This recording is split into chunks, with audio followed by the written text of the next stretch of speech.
अरे क्या क्या करूं मैं इसका? क्या करूं इसका? क्या करूं? मार भी नहीं सकता। प्यार जो करता है मुझसे। देखो, एक चीज तो पता लग गया कि राजस्थान से बड़ा कोई चोकर है नहीं आईपीएल की हिस्ट्री में। ठीक है, हमेशा पिछले 2 साल में लीग स्टेज में ऐसा लगता था कि टॉप 1 टॉप 2 में क्वालिफाई करेगा, लास्ट में आते आते हर एक मैच हार जाता है। और इस बार ऐसा हाल है कि बाकी टीम जो मैचेस हारते हैं, मतलब शुरू से लग रहा है कि ये लोग हार रहे हैं। राजस्थान 40 ओवर्स के मैच पे, मतलब 20 ओवर्स पर साइड, 40 ओवर्स के मैच पे 39 ओवर्स तक ऐसा लगता है कि राजस्थान के लिए तो इजी मैच है। लास्ट ओवर में आके 40th ओवर में आके ये लोग हार जाते हैं। और ये ऑलमोस्ट दिल्ली वाले मैच का हाईलाइट था। उस दिन भी 9 रन चाहिए था 6 बॉल पे, आज भी 9 रन चाहिए था 6 बॉल पे लास्ट ओवर पे। उस दिन भी बैट्समैन थे, जो 2 बड़े बैट्समैन को इन्होंने रिटर्न किया था कि ये 2 हमारे लिए फिनिशर है, फाट फूक के रख देंगे टी20 में। तब भी मैंने क्वेश्चन किया था कि यार इन 2 प्लेयर को इतना पैसा देना बनता था, कि उनको रिटर्न करना बनता था। एक ध्रुव जुरैल, एक हेटमेयर, दिल्ली के अगेंस्ट भी आए थे, आज भी आए, दोनों से बैटिंग हुआ ही नहीं, होता ही नहीं है इनसे batting under pressure last over में आके। ठीक है, Hetman the world biggest finisher, होता ही नहीं है बैटिंग इनसे। मतलब इतना खराब क्रिकेट मैं एक्सपेक्ट नहीं करता आरआर से। मतलब 39 ओवर तक अपने डोमिनेट किया। अगर देखो 19 ओवर के बाद, 19 ओवर के बाद एलएसजी का स्कोर था 153, 19 ओवर्स के बाद आरआर का स्कोर था 172, ऑलमोस्ट 19 रन आगे था आरआर 19 ओवर तक। उधर से आप मैच हार गए। ऐसा नहीं कि हाथ में विकेट्स नहीं था, विकेट्स थे हाथ में, 6 विकेट्स थे हाथ में। और 17th ओवर तक तो शायद 8 विकेट हाथ में था जयसवाल, और जब रियान पराग खेल रहा था। लेकिन इस मैच में एक बहुत ही अंडररेटेड विलेन भी है, जो पिछले मैच में भी बहुत अंडररेटेड विलेन रहा है, लेकिन किसी ने उनके बारे में बात नहीं किया। ज्यादातर लोगों ने ध्रुव जुरैल को गाली दे दिया, ज्यादातर लोगों ने हेटमेयर को गाली दे दिया, और स्टार्क को सबने तारीफ कर लिया। लेकिन उस मैच में भी एक अंडररेटेड विलेन था, वो था संदीप शर्मा। उस मैच पे दिल्ली के अगेंस्ट लास्ट ओवर पे आके कितना रन खाया था? 19 रन खाया था, 19 रन। चलो 19 रन खराब बॉलिंग से खाया था, एक रन 18 रन खराब बॉलिंग से खाया था, एक रन ठीक शर्मा ने छोड़ दिया था, इजी कैच, उधर एक रन मिल गया था। ठीक है, फिर पावर प्ले में सुपर ओवर में बॉलिंग डालने आया था उस दिन संदीप शर्मा आर्चर के ऊपर। 2-3 बॉल में, 4 बॉल में मैच खत्म हो गया था। यॉर्कर्स एक भी नहीं डाल पाया, एक भी यॉर्कर नहीं डाल पाया।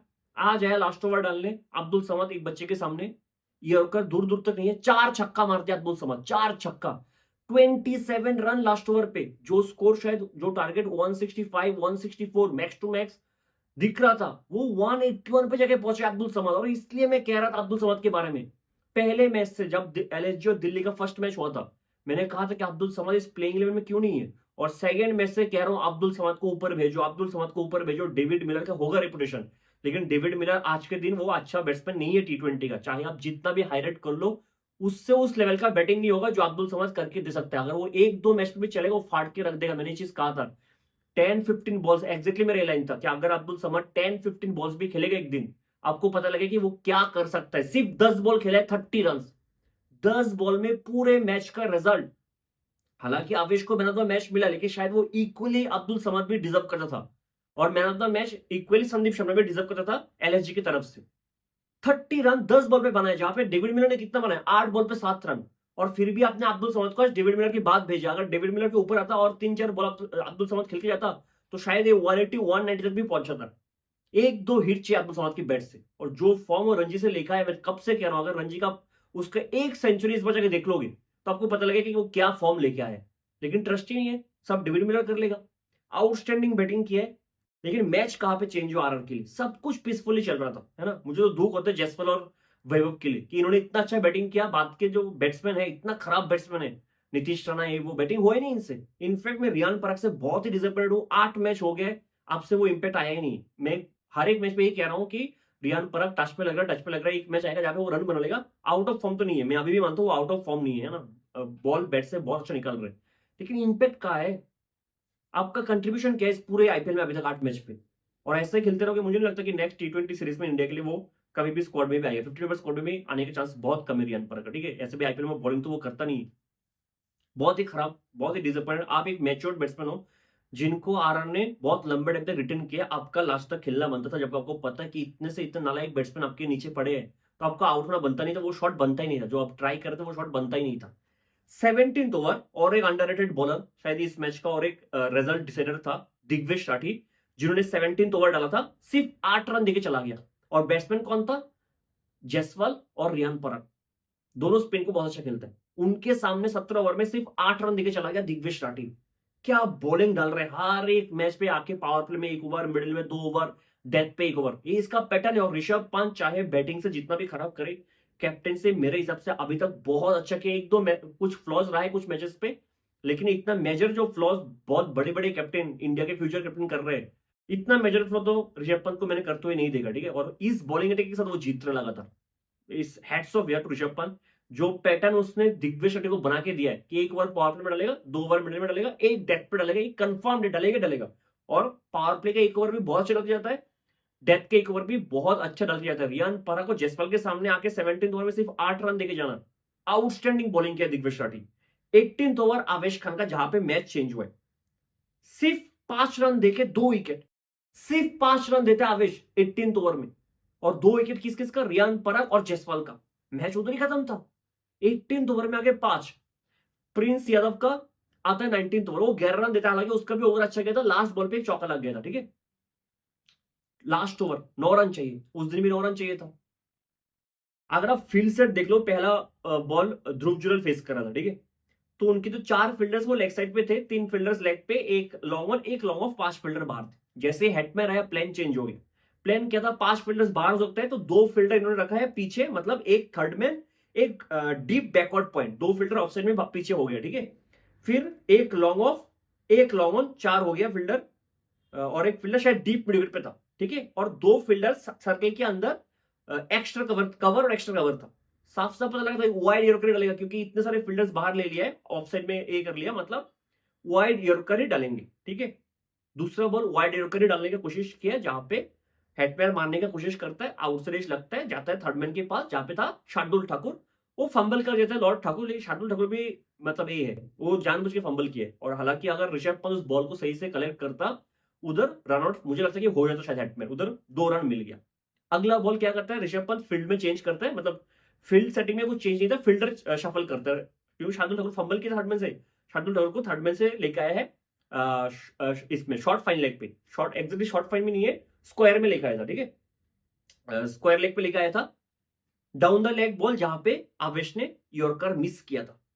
हर एक दिन, उस दिन भी स्टार्क ने शायद दूसरा या तीसरा बॉल था जहां पे यॉर्कर मिस किया था, स्लॉट पे बॉल था, हेटमैन मार्च करता, मार नहीं पाया। आज भी एक स्लॉट पे बॉल मिल गया जहां पे आवेश ने यॉर्कर मिस किया, फ्लिक करता है सीधा, एक ही फील्डर था उधर, राइट लेफ्ट कहीं भी मारता चौका था, ऊपर से मारता चौका था, सीधा शार्दुल ठाकुर के हाथ पे। और बेहतरीन कैसा शार्दुल ठाकुर का, बेहतरीन, बहुत जोर से टाइम किया था, लेकिन सीधा फील्डर के हाथ पे, खत्म। हेटमैन क्या 7 बॉल में 12 बनाए इनके finisher, back to back 2 match आगे चला है।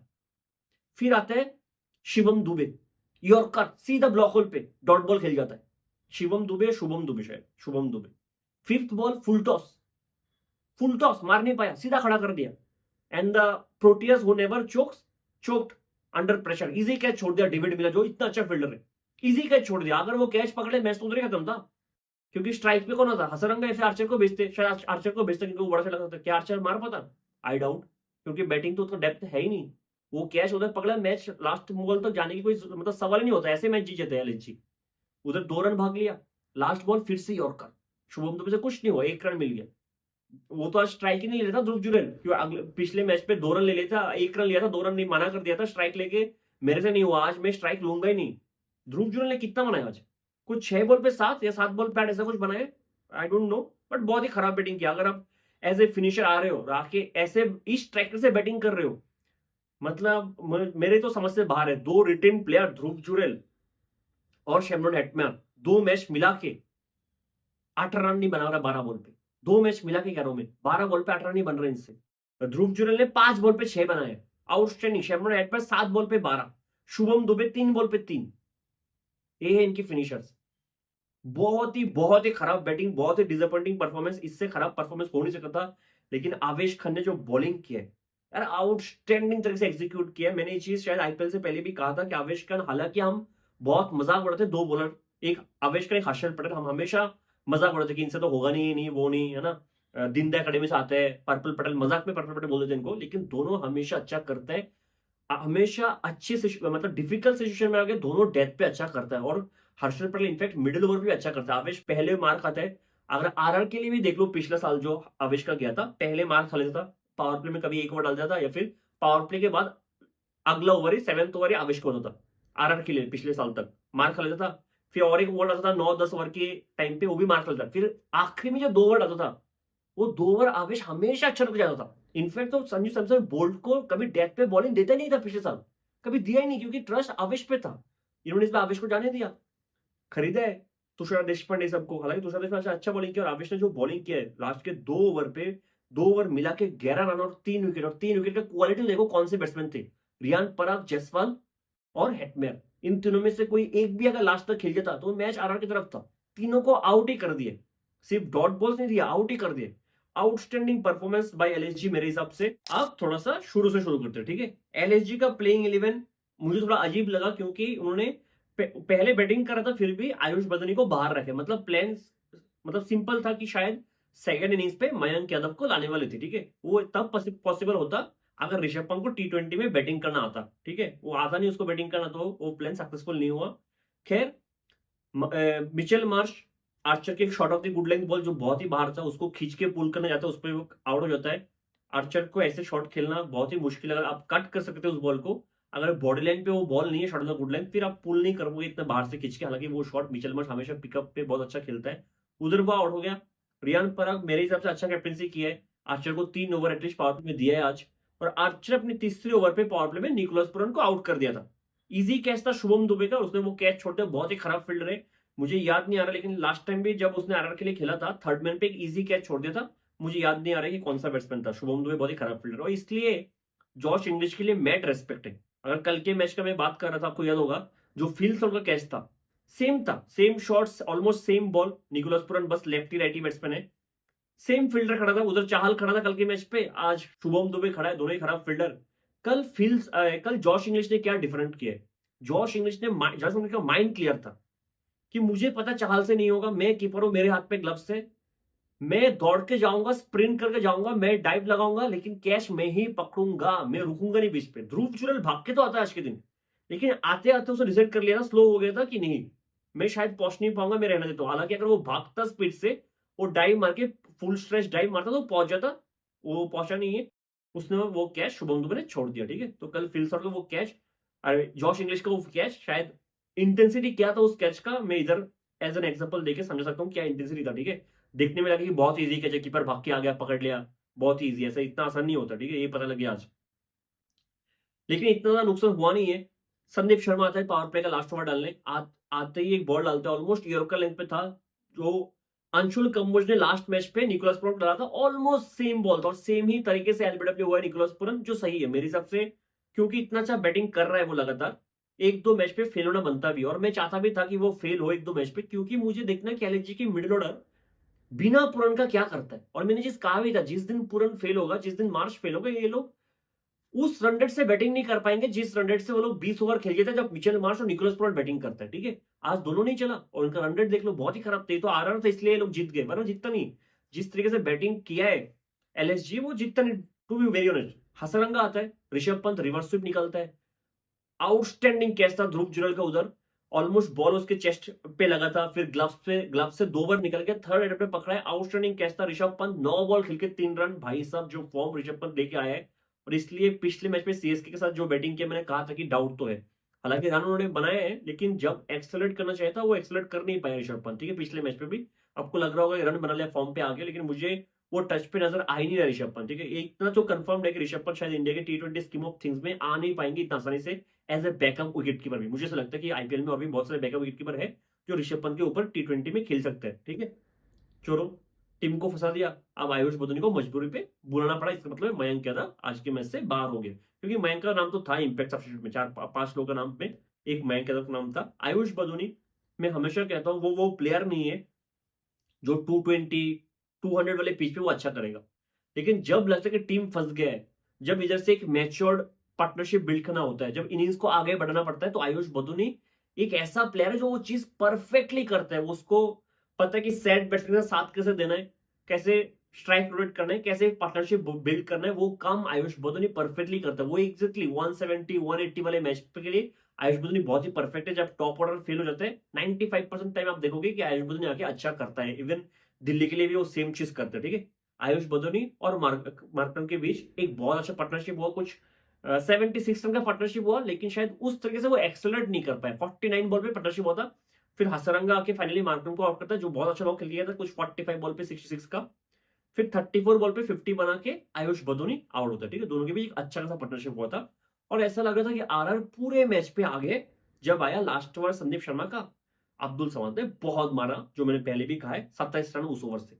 अब उस ओवर का इंपैक्ट कितना खराब था, वो ओवर कितना खराब था, वो समझाने के लिए मुझे ना पूरा का पूरा आपको समझाना पड़ेगा इससे पहले हुआ क्या था और आरआर के बॉलर्स ने कितना अच्छा बॉलिंग किया था। वरना मैच देखे कोई बात नहीं करेगा कि आरआर के बॉलर्स ने मिडिल ओवर पे कितना अच्छा बॉलिंग किया था। आसान बिल्कुल भी नहीं होता। अगर आप 13 से लेकर 19 ओवर देख लो आरआर के बॉलिंग का, 13 से लेकर 19, उसमें सिर्फ एक ओवर था जिसमें डबल डिजिट में रन आया था, एक 10 ओवर का ओवर आया था। बाकी 7 में से 6 ओवर में सिंगल डिजिट में रन आया। इतना अच्छा बॉलिंग किया था। पार्टनरशिप तो बिल्ड कर रहे थे आयुष बदोनी और मार्करम, लेकिन रन रेट कभी बढ़ ही नहीं रहा था, कभी बढ़ ही नहीं रहा था। इतना अच्छा बॉलिंग किया। मैं एग्जैक्टली बोल देता हूं, 13 ओवर में आया था 6 रन, 14 ओवर में आया था 5 रन, 15 ओवर में आया था 5 रन, एक 16 ओवर था जहां पे 10 रन आ गया था, 17 ओवर में आया था 8 रन, 18 ओवर में आया था 7 रन, 19 ओवर में आया था 7 रन। आप सोच सकते हो क्या कि कितना अच्छा बॉलिंग इन्होंने किया कि बैक टू बैक 7 ओवर में इन्होंने सिर्फ एक ओवर ऐसा आया जहां पे 10 रन दिया, जबकि 2 सेट बैट्समैन खड़े थे उधर।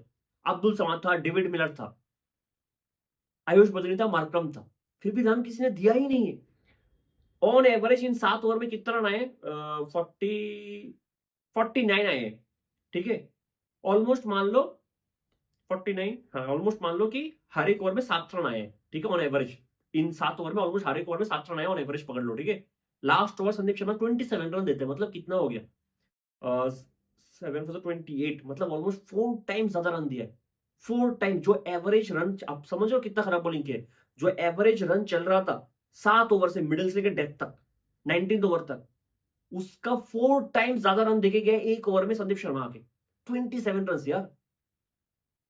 पूरा मैच ऑलमोस्ट आरआर, मतलब हालांकि बैटिंग से जीत सका था, लेकिन बॉलिंग पे जो मेहनत उन्होंने किया था 19 ओवर तक, एक ओवर में पूरा काम खराब कर दिया संदीप शर्मा ने। और सिर्फ बैटिंग में भी यही चीज हुआ है, 19 ओवर तक बहुत अच्छा बैटिंग किया है, लास्ट ओवर में आके पूरा मतलब डायरिया, लूज मोशन हो गया है। यही आरआर का, यही हमेशा होता है, हमेशा होता है। अगर मैं इसलिए कहता हूं कि मतलब इतना खराब बॉलिंग आप कर नहीं सकते हो। जो मेहनत, अगर आप देखो रियान पराग का, क्योंकि मुझे सुनना था कि वो क्या बोलता है, उसने खुद को भी ब्लेम किया है आज। उसके गले से आवाज नहीं आ रहा था, ऑलमोस्ट रोने वाला था वो पोस्ट मैच प्रेजेंटेशन में जब बात कर रहा था कि मेरा गलती था, मुझे वो शॉट खेलना नहीं था, शायद मुझे एंड तक खेलना था। और मैं यही चीज कहता हूँ, आपको खेलना चाहिए। अगर आप इतना टैलेंटेड हो, अगर आपसे रन नहीं आ रहे, आप इतना टच में हो, आप फॉर ग्रांटेड बैटिंग नहीं कर सकते हो रियान परग कि हर एक मैच पे आके मैं ऐसे कुछ भी फालतू शॉट के लिए आउट हो जाऊंगा। एक तो लंबा इनिंग्स चाहिए, एक तो इंपैक्ट चाहिए। जब आपको पता है कि आपके बाद के जो बैट्समैन है इतना ही खराब है, जिनसे बैटिंग होता नहीं है, कभी भी जीता नहीं पा रहे, तो आपको वो रेस्पॉन्सिबिलिटी लेना पड़ेगा। अगर आपका पिछला साल इतना अच्छा गया कि आपको इंडियन टीम में कॉल अप आ गया, तो इधर से आपको इससे बेटर करना चाहिए था। और आप कैप्टन भी थे आज, बिल्कुल वो शॉट बनता नहीं था, ठीक है। और जो बॉलिंग, मुझे तो दुख है कि तुषार देशपांडे ने इतना अच्छा बॉलिंग किया, सबने आर्चर ने इतना अच्छा बॉलिंग किया, सबने अच्छा बॉलिंग किया एक्चुअली। थिक्शना को छोड़ के, थिक्शना पता नहीं क्यों इतना शॉर्ट बॉल डाले जा रहे, शॉर्ट बॉल डालते ही रहते। मिस्ट्री के नाम पे कुछ नहीं है उसके पास, थिक्शना के पास। मैं थक गया हूँ थिक्शना को देख के, टू बी वेरी ऑनेस्ट। फिर भी काम तो चल गया था। संदीप शर्मा को पता नहीं क्या हो जाता है कि हर एक दिन बैक टू बैक 2 मैच पे, जो इतना अच्छा बॉलर है, बैक टू बैक 2 मैच पे आके ऐसा काम कर रहे हैं। अब जब आरआर चेस करने आता है, 14 साल का वैभव पहली बार एक इंटरनेशनल बॉलर को फेस करते हुए रूम बना के एक्स्ट्रा कवर के ऊपर छक्का मार दिया। आउटस्टैंडिंग शॉट था, शॉट ऑफ द डे था। पहली बार एक इंटरनेशनल बॉलर को फेस कर रहा था इतने लोगों के सामने, पहली बॉल पे छक्का। जब आवेश आया, उसका पहला बॉल पे मिडन के ऊपर से छक्का। बहुत ही अच्छा बैटिंग कर रहा था। मार्करम आगे फाइनली उसको स्टंप्ड करता है 20 बॉल पे 34, व्हिच वाज वेरी इंप्रेसिव। जो मुझे बहुत अच्छा लगा कि he was not in a rush like Abhishek Sharma और प्रियांश आर्या। मैं उनको खराब नहीं कह रहा हूं, वो तो बहुत, अभिषेक तो चलो बहुत बड़े बैट्समैन बन गए, प्रियांश ने भी ऑलमोस्ट सेंचुरी मार दिया था उस दिन। वो जो बैट्समैन है, वो दोनों थोड़ा सा रश में आते हैं। उनका माइंडसेट है कि हर एक बॉल पे मारना है, जब तक हूं क्रीज पे मारते रहो, मारते रहो, मारते रहो। लेकिन वैभव का माइंडसेट है, वो बॉल के कैलिबर को खेलता है। अगर अच्छा बॉल हुआ तो रेस्पेक्ट दूंगा, अगर मेरे स्लॉट पे आ गया, मेरे जोन पे आ गया, तो मैं मारूंगा। जो मुझे थोड़ा बहुत मैच्योर्ड लगा है, थोड़ा बहुत सेटल्ड लगा, कि दिमाग से सेटल्ड है। देखो, बैट घुमाना सबको आता है। अगर किसी को भी बैट पकड़ोगे, बैट तो घुमाना आएगा आएगा। कनेक्ट कर पाना ना कर पाना, वो एक टैलेंट है, ठीक है। सीएसके पावर प्ले में क्यों अच्छा नहीं कर पाता, वो क्यों लगता है? राहुल त्रिपाठी को बैटिंग करना नहीं आता, बैट घुमाना नहीं आता होगा, आंख बंद करके बैट घुमा सकता है, क्यों नहीं घुमाता बैट? क्योंकि डर में रहता ना कि अरे मारने जाऊंगा, पहली बॉल पे आउट हो गया तो क्या करूंगा? टीममेट माइंडसेट जिसको कहते हैं ना, पॉजिटिव माइंडसेट है ही नहीं, वो गट्स है नहीं, वो करेज है ही नहीं। 14 साल के बच्चे के पास सब है, माइंडसेट है, पॉजिटिव माइंडसेट है, मतलब दिमाग से बहुत सेटल्ड है। उसको पता है कि आउट नहीं होगा, अगर मेरे जोन पे आएगा मैं मारूंगा, पहले बॉल मारूंगा। माइंडसेट बहुत ही क्लियर और सेटल्ड है, मतलब वो लंबे रेस का घोड़ा बन सकता है। मुझे ऐसा लगता है कि बहुत ही settled, difficult condition, difficult situation पे भी आप एक्सपेक्ट कर सकते हो भी अच्छा करेगा। हालांकि टू अर्ली टू जज, लेकिन मुझे लगता है कि बहुत ही सेटल्ड लगा। और देखो, साथ में जो भी होता है, आप जिसके साथ भी काम करते हो, उसका एक इम्पैक्ट रहता है, उसका एक इन्फ्लुएंस रहता है। अगर राहुल द्रविड़ के साथ वो रह रहा है इतने टाइम से, तो ऑब्वियस है कि थोड़ा बहुत इन्फ्लुएंस तो आया होगा कि गेम को कैसे रीड करना, ठीक है? तो वो मुझे दिखा है, जैसे कि अभिषेक को देख के पता लगता है कि थोड़ा बहुत ट्रेविस हेड का इन्फ्लुएंस उस पर है, उसने खुद भी कहा था, ठीक है? तो अलग अलग बैट्समैन है, लेकिन मुझे अच्छा बहुत लगा वैभव जब तक खेला, बहुत अच्छा लगा। थोड़ा और लंबा इनिंग्स बन होता तो बहुत अच्छा होता। ओपनिंग पार्टनरशिप 85 का था, लगा कि एक तरफा मैच जीत जाएगा। जब वैभव आउट हुआ, फिर नीतीश राणा आया, एक छक्का मारा, फिर वो आउट हो गया। उसके बाद फिर एक अच्छा पार्टनरशिप हुआ रियान पराग और जसपाल के बीच, ऑलमोस्ट 62 रन का पार्टनरशिप था वो partnership, if I am not wrong. 62 47 62 run का पार्टनरशिप, बहुत अच्छा बैटिंग कर रहा था, बहुत ही मैच्योर तरीके से। जैसे मैं जसपाल के बारे में बोल भी रहा था कि पिछले 2-3 मैच से मुझे ऐसा लगा कि जसपाल शायद वो ओरिजिनल जसपाल नहीं है, थोड़ा बहुत मैच्योर तरीके से खेल रहा है। उसको पता लग गया, उसको ये रियलाइज हो गया कि शायद हमारा जो डाउन ऑर्डर की बैट्समैन है, लोअर मिडिल ऑर्डर के बैट्समैन है, वो बहुत ही वाहियात लेवल पे आ चुका है। तो थोड़ा बहुत मैच्योर बैट्समैन बनना पड़ेगा मुझे। मैं पहले की तरह सिर्फ बैट घुमा के मार नहीं सकता हूँ, थोड़ा बहुत लंबा इनिंग्स खेलना पड़ेगा। और कितना ही लंबा खेल ले, ओपनिंग में आ रहा है, 18 ओवर तक बैटिंग कर रहा है, फिर भी टीम को जिता नहीं पा रहा है, तो उसका गलती मैं बिल्कुल नहीं मानता हूँ। बहुत अच्छा खेल के गया था, लेकिन आवेश की बॉल पे ऑलमोस्ट ब्लॉक वाले एरिया पे एक बॉल था जिसपे वो बोल्ड हो गया। 74 रन का इनिंग्स था। मैं डिसअपॉइंटेड हुआ जयसवाल के लिए, ठीक है? दुःख लगता है, वैभव ने इतना अच्छा खेला, जयसवाल ने इतना अच्छा खेला, ये मैच हारना इनके लिए बनता नहीं था, ठीक है? उधर से हार गए। फिर रियान उसी ओवर पे एलबीडब्ल्यू हो गया, जो मुझे बहुत ही अजीब लगा कि शायद ज़रूरत नहीं था उस शॉट का, और रिव्यू भी उसने वेस्ट करके गया है। साफ-साफ प्लम्ब था वो। उसके बाद जो हुआ मैंने पहले ही कह दिया, किसी से बैटिंग हुआ ही नहीं, हेटमैन से तो बैटिंग होता ही नहीं है, ना ही ध्रुव जुरैल टी20 में under tough condition, under pressure कभी अच्छा किया होगा। फिनिश होता नहीं है, पता नहीं क्या बैटिंग कर रहे हैं, भगवान जाने क्या कर रहे हैं, क्या नहीं। जो भी है, जैसा भी है, ठीक है। एलएसजी ये मैच जितना डिजर्व करता था जहां से वो आया है, अगर सेकंड इनिंग्स पे कहीं से भी मैच बन ही नहीं रहा था। फर्स्ट इनिंग्स पे खराब बैटिंग किया एलएसजी ने, ठीक है? सेकंड इनिंग्स पे बॉलिंग पे ऐसा लग रहा था कि यार ये तो इजी मैच आ रहा था। उस तरह से जो कमबैक करवाया आवेश ने अकेले, ठीक है? दिग्विजय शेट्टी का एक ओवर अच्छा था, प्रिंस यादव का भी एक ओवर अच्छा था, लेकिन मेन बॉलर तो आवेश ही रहे, तो वो लोग डिजर्व करते थे। और मैं एलएसजी के लिए यही कहना चाहूंगा, देखो, मैं अगर वो लोग क्वालिफाई भी नहीं करते टॉप 4 में, तो मैं दुखी तो बिल्कुल नहीं होगा, ठीक है? खुश भी नहीं होगा, दुखी भी नहीं होगा। अगर वो क्वालिफाई करते हैं टॉप 4 में, फिर मैं बिल्कुल खुश होऊँगा, क्योंकि मैं पहले भी चीज़ कह चुका हूँ कि सबसे ज़्यादा सरप्राइज़ अगर किसी ने अभी तक मुझे किया है 1 महीने में आईपीएल में, वो एलएसजी वाला टीम है। क्योंकि मैंने तो कभी नहीं, और मुझे नहीं लगता किसी ने भी सोचा होगा कि एलएसजी इतना अच्छा क्रिकेट खेलेगा, क्योंकि रिसोर्स उनके पास ऐसा था ना कि लगा नहीं था कि ऐसा क्रिकेट खेलेगा, है ना? जो एज़ पर जो बॉलिंग डिपार्टमेंट ने काम किया है, even after the fact that कि उनके जो मेन बॉलर्स थे, वो तो अभी तक अवेलेबल हुआ भी नहीं है ठीक से। फिर भी इतना अच्छा कर रहे हैं। दिग्विजय शेट्टी, जिनको हमने कभी देखा नहीं है, वो आके रवि बिश्नोई से ट्रिपल टाइम्स बेटर कर रहा है। शार्दुल ठाकुर न्यू बॉल से अच्छा कर रहा है। आवेश खान डेथ पे अच्छा कर रहा है। प्रिंस यादव जब भी खेल रहा है मिडिल ओवर पे अच्छा बॉलिंग ही कर रहा है वो, ठीक है? थोड़ा बहुत मार खा लिया तो खा लिया, लेकिन अच्छा बॉलिंग करता है। यॉर्कर अच्छा नहीं करता प्रिंस यादव। और एक चीज मैंने कहा भी था कि एसआरएच का मैच प्रिंस यादव ने आपको जिताया था, फिर आपने उसको ड्रॉप कर दिया, आकाशदीप को खिला रहे हो, बनता नहीं, वो अनफॉर्चुनेट था। आज वापस आया आकाशदीप को ड्रॉप करके, सही किया उसने, काम खराब नहीं किया, है ना? जो आवेश ने डेथ पे किया, आउटस्टैंडिंग किया। तो एलएसजी के तो मैं सब कुछ पॉजिटिव ही देख रहा हूँ, ठीक है? क्योंकि पूरा का पूरा टीम ऐसा लगा कि एक जीरो पे है, न्यूट्रल पे है।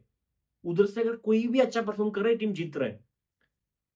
Main Markram, Marsh, Nicholas Pooran, ये 3 पिलर्स है इस टीम पे, बैटिंग पे, ठीक है? इनसे अगर बैटिंग नहीं होगा तो ये पूरा टीम बैटिंग पे ज्यादा कुछ कर नहीं पाता, ठीक है? फिर भी एक फाइटिंग टोटल तक लेके जाता है टीम को, ठीक है? उसको तो उनके बॉलर्स काम करके देते हैं। तो मेरी से ज्यादा कुछ नेगेटिव मुझे नजर नहीं आ रहा है। ऑब्वियसली ऋषभ पंत की बैटिंग एक नेगेटिव है, लेकिन ऋषभ पंत से एक्सपेक्टेशन मुझे कभी भी नहीं था कि टी20 में वो अच्छा करेगा, ठीक है? तो मेरे लिए तो कुछ नेगेटिव नहीं है। एक डेविड मिलर, मुझे पता था कि इस साल शायद कुछ ज्यादा खास नहीं करेगा। आपको पता है मैं टी20 वर्ल्ड कप से कह रहा हूँ ये चीज कि डेविड मिलर शायद वो बैट्समैन रहा नहीं है अभी। अच्छा करे तो बहुत अच्छा है, वो मेरे लिए बोनस है, ठीक है? बाकी जो भी जिनको भी जो रोल मिला वो अच्छा करे। आरआर के लिए मुझे लगता है नेगेटिव ही नेगेटिव है। इधर से शायद आरआर कुछ कर नहीं पाएगा आपसे, है ना? आपने आधा तो खराब आपने ऑक्शन पे कर दिया था, रिटेंशन पे कर दिया, अपने रिटेंशन ने भी खराब कर दिया था, अपने ऑक्शन में भी खराब किया था। 2 लेवल क्रॉस करके आप आए हो इधर खेलने, उधर भी आप खराब ही कर रहे हो। आपका मैं बार-बार ही कह रहा हूँ, आपका स्ट्रेंथ है बैटिंग, आपको बैटिंग से जीतना चाहिए हर एक मैच और आप बैटिंग से ही हार रहे हो। आप जो आपका स्ट्रेंथ है उससे हर एक मैच आप बैटिंग से हार रहे हो। 9 रन आपसे चेज़ नहीं हो रहा जबकि आपके हाथ पे 8-8 विकेट, 6-6 विकेट है। बहुत ही खराब बैटिंग कर रहे हो। आरआर के लिए नेगेटिव ही नेगेटिव है, नेगेटिव ही नेगेटिव। जयसवाल कितना लंबा टाइम पे बैटिंग कर रहे हैं, वो जीता नहीं पा रहे हैं। संजू सैमसन लंबा बैटिंग नहीं कर पा रहे। रियान पराग मुझे नहीं पता क्या हो रहा है उसको, क्या कर पा रहा है। एक मैच फिनिश नहीं कर पा रहे वो। आखिर तक रहता ही नहीं है वो, आखिर तक रहता ही नहीं है। ध्रुव जुरैल कर ही नहीं पा रहे कुछ भी। ऊपर से फील्डिंग खराब, शुभम दुबे कैच छोड़ देता है, हज़ारंगा कैच छोड़ देता है, तीक्ष्णा से फील्डिंग होता ही नहीं है। वो क्यों है फील्डिंग पे मुझे ये समझ में नहीं आता। आके शॉर्ट बॉल पे शॉर्ट बॉल डालता है। देशपांडे, उसका कुछ भरोसा नहीं है, उसको तो हमेशा ही रहा सीएसके के लिए 2-3 साल खेला, उसका हमेशा ही है। एक मैच अच्छा करेगा, फिर अगला मैच आपको पता नहीं। तुषार देशपांडे कब अच्छा करेगा वो किसी को पता नहीं होता, ठीक है? जिस दिन अच्छा करेगा बहुत अच्छा करता है, जैसे कि आज एक दिन था, जहाँ पे उसने बहुत अच्छा बॉलिंग किया, ठीक है? फिर अगला कब अच्छा करेगा पता नहीं। जब जोफ्रा आर्चर बहुत खराब कर रहा था शुरू में, तो संदीप शर्मा अच्छा कर रहा था। अब जब Jofra Archer one of the best bowler बन चुका है पावर प्ले में, तो संदीप शर्मा डेथ पे one of the best worst bowler बन चुका है। तो ये प्रॉब्लम रहा है आरआर के साथ। इधर से क्या फिक्स कर पाएंगे, क्या कर पाएंगे मुझे नहीं पता, भगवान जाने क्या कर पाएंगे। मिलते हैं अगले वीडियो में, तब तक के लिए जय हिंद।